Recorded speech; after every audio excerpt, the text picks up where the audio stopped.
But back now to the fallout from the Supreme Court ruling earlier today that cleared the way for same-sex marriage in all 50 states. It came down in a 5-4 decision, which split the court so sharply that Chief Justice John Roberts read his dissent from the bench for the first time ever.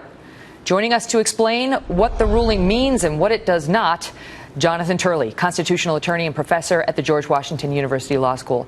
Great to see you again tonight, Professor. So here's the first question. Does it mean, and by the way, it was the 4 liberals plus Justice Kennedy against the conservatives on the court, the 4 liberals and Kennedy won. So does this mean that churches are now going to have to perform same-sex weddings? Well, that's part of the next chapter that has to be written. You know, part of the decision, which I thought was a bit interesting, is that Justice Kennedy didn't base this decision on the status of same-sex couples as homosexuals, but rather on this sort of right to dignity. He's mentioned this in a series of cases now, and that's what unleashed a lot of the criticism from his colleagues, saying, well, where is this right of dignity and intimacy that you're referring to? And that right's going to have to be defined a little more for us to know what happens when it comes into conflict with rights of free speech or free exercise. So you're saying it's possible? You're saying it's possible we could see legitimate cases or cases that aren't thrown out instantly against the clergy or the Catholic Church, somebody, for refusing to perform a same-sex wedding? No, I don't think that the clergy is really in any threat. I think the right of free exercise is going to be protected. Where you're going to see this conflict is more on the edges. Many of these religious institutions, particularly the Catholic Church, has an assortment of different types of services. And we've already seen conflicts on the edges on delivering those services, but then discriminating in the view of these couples in terms of their receipt of certain services. So, for example, a Catholic university that allows married housing for heterosexual couples, but not for gays and lesbians who are married.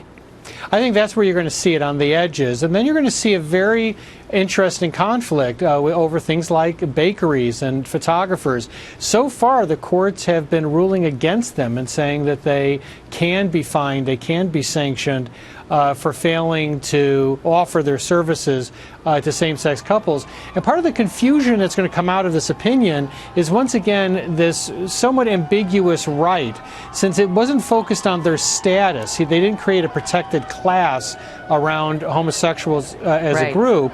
That's going to make this a little more challenging as to know what gives when you have these types of conflicts. Mm-hmm. And what about Justice Alito's comment that Shannon Bream was commenting on, that now, I want to find it here, but now that all those who believe that same-sex marriage is not okay, people who oppose it, believe in traditional marriage, will be run the risk of being treated as bigots by the government now. Is that where we are? Well, I hope that's not where we are, and I don't expect it will be. This court remains very strong in its support for free speech. I'm hoping that'll remain. I was concerned today in the coverage, and I tried to make this point repeatedly, that the suggestion that these justices in dissent are bigots, or people that take this view are bigots, is really wrong-headed. I mean, you can actually support same-sex marriage and still believe that the Supreme Court should not play this role. I happen to agree with the decision, but I think there are good faith arguments, and some of them were in the dissent, that this is not the role of the court. Even justices like Ginsburg have said that she had qualms about Roe v. Wade, about the court making this decision for states when it came to abortion. The court as a whole has resisted leading the country in this sense.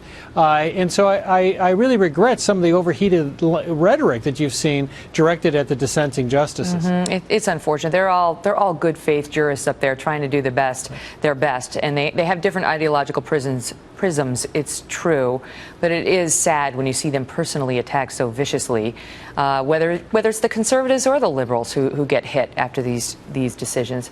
Great to see you, Professor. Always appreciate your thoughtful analysis. Thanks, Megan.